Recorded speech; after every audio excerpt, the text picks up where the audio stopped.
L'essentiel de l'actualité, bonsoir et bienvenue à la une de cette édition.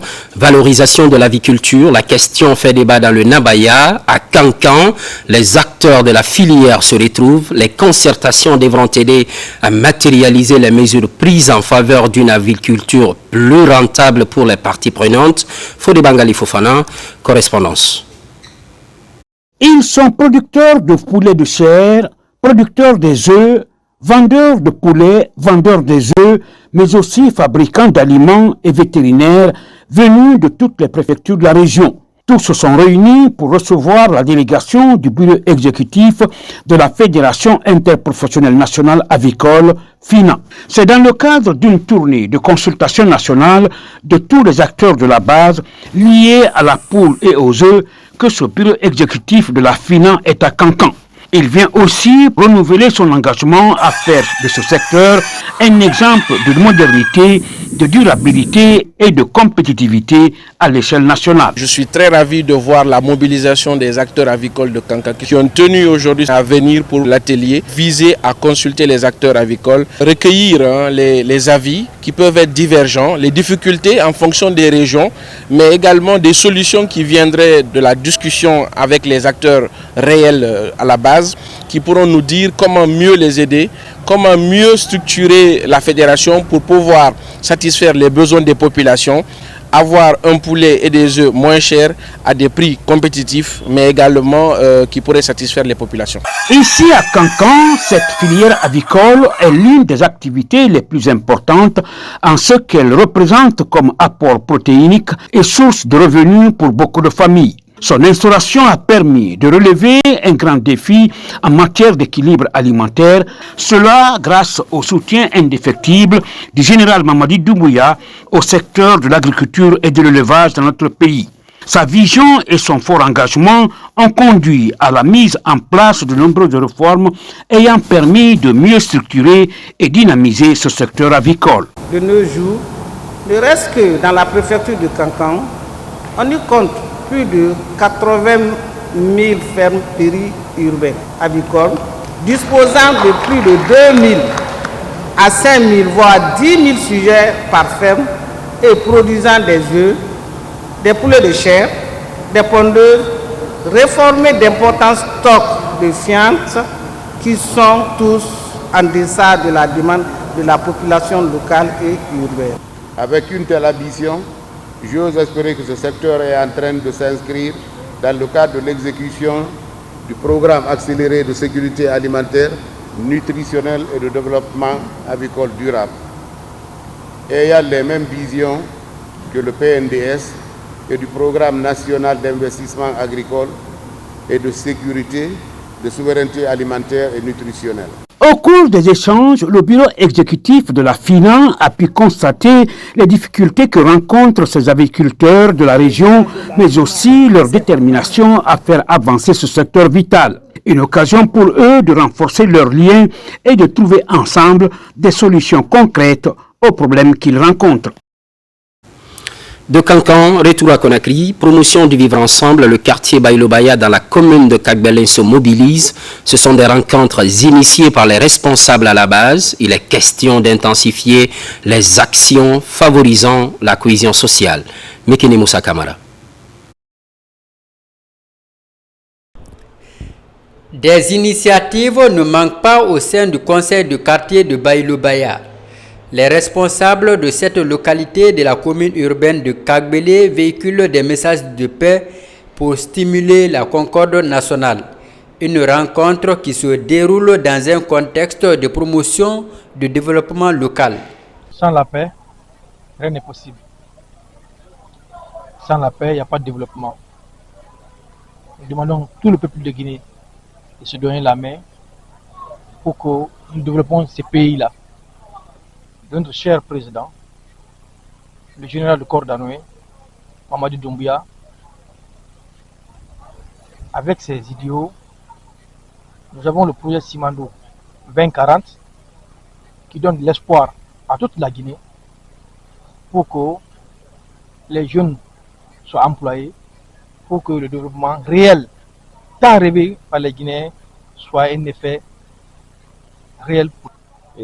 Aujourd'hui, nous sommes ici à Baïlo-Baya Centre, sur initiative du secrétaire général de la Ligue communale, en collaboration avec la commune urbaine de Kagbélé, pour organiser au niveau de tous les 14 quartiers des prières et bénédictions en faveur de la paix, en faveur des idéaux de notre cher président, le général de corps Mamadi Doumbouya, pour l'accompagner dans ses œuvres, l'accompagner dans ses initiatives, prier pour la paix, sans laquelle on ne peut parler de développement.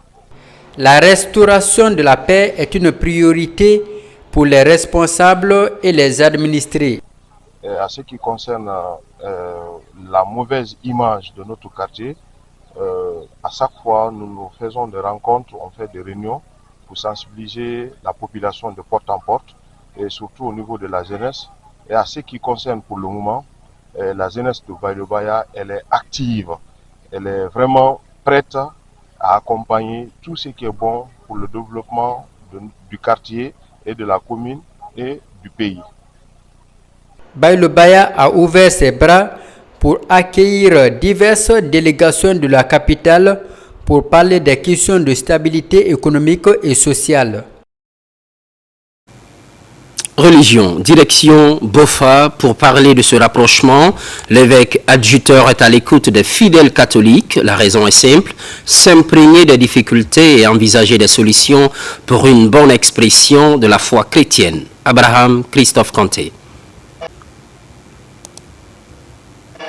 Sur la place du sanctuaire marial de Bofa, les fidèles prennent part à une messe d'action de grâce pour accueillir Monseigneur François Silla, archevêque coadjuteur de l'archidiocèse de Conakry. Des chants, des danses traditionnelles et des prières ont rythmé cette célébration pendant laquelle Monseigneur François Silla, de par son homélie, livre un message de reconnaissance et d'espérance. Pour moi, c'est une grâce immense que ma nomination et mon ordination aient lieu pendant ces événements. Je rends grâce à Dieu pour cela. Ici, sur la tombe des premiers missionnaires et aussi en vénérant tous les premiers chrétiens de Bofa, tous qui ont œuvré pour que l'évangile puisse ensemencer, puisse commencer ici et se répandre partout en Guinée. À la messe, les autorités religieuses locales ont été présentées auprès de Monseigneur Silla. Tous ont salué son parcours et son rôle pour l'avenir de l'Église. Cette invitation, c'est en reconnaissance. Le père François est né à Siboti, il a grandi à Bofa ici. Il a fait son collège et le lycée à Bofa. C'est de Bofa, il est parti au séminaire.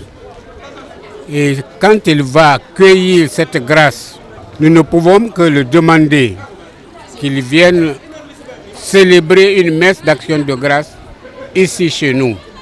Je ne voulais pas de messe d'action de grâce ici pour la simple raison que je ne voulais pas quelque chose de grandiose. Je voulais venir incognito, célébrer une messe dominicale, faire mon pèlerinage et retourner à Conakry. Mais avec l'insistance du curé, de son conseil et de toute la paroisse, j'ai fini par abdiquer et je suis venu célébrer cette messe d'action de grâce en ce lieu emblématique, historique de notre Église. En cette année surtout qui marque l'anniversaire de l'arrivée du premier missionnaire en Guinée. C'était en 1875 et on est en 2025. Cela fait exactement cette année 150 ans. Cet événement est une nouvelle étape dans le cadre du renforcement de la mission pastorale de Monseigneur François Silla. Ce religieux aguerri tient à mettre en avant sa vision pour relever de nouveaux défis. Il s'engage à servir avec humilité, amour et dévouement dans l'exercice de sa mission.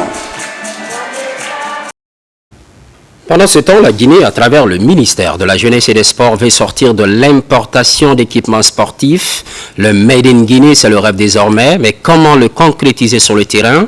Dans la sous-préfecture de Mafereña, préfecture de Forekaria, Plusieurs jeunes sont formés à la fabrication des équipements sportifs, un programme soutenu par le Fonds d'aide pour le développement du sport. Moussa Komara. Le défi pour le ministère de la Jeunesse et des Sports est important.